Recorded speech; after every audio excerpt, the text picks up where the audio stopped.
ఈ అపవిత్రాత్మ విశ్రాంతి వెతుకుచు దొరకక తిరిగి అదే మనిషిలోనికి వెళ్తుంది.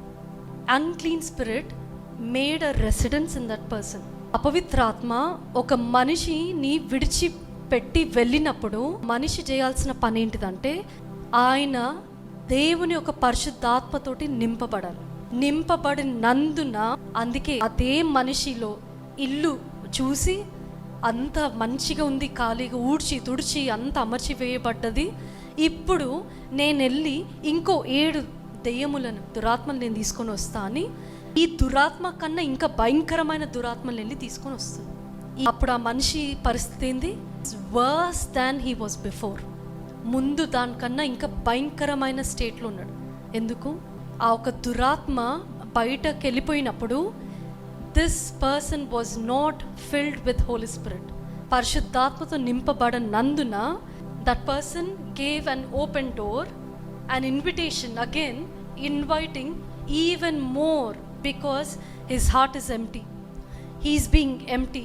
మరి నీట్గానే ఉంది కదా, ఊడ్చి అమర్చి వేయబడ్డది అని.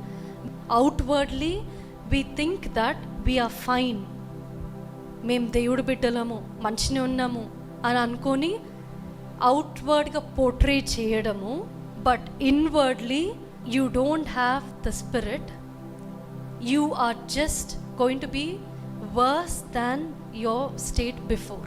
స్పిరిట్స్ అపవిత్రాత్మల్ని కానీ దురాత్మల్ని గ్రాంటెడ్గా తీసుకోవద్దు. We can not go by thinking let's not pray today, let's not read the Bible. ఈరోజు బైబిల్ చదవద్దు, ఈరోజు ప్రార్థన చేద్దాం. ఖాళీగా ఉందా గుండె? హృదయం ఖాళీగా ఉందా?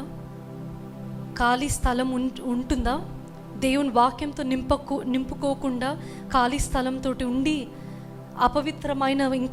అపవిత్రమైన చూడడం, అపవిత్రమైన మాటలు మాట్లాడడం, అపవిత్రమైన సంభాషణలు, అపవిత్ర కార్యాలులో పాల్గొనడం, అవి చేస్తే ఏమవుతుంది?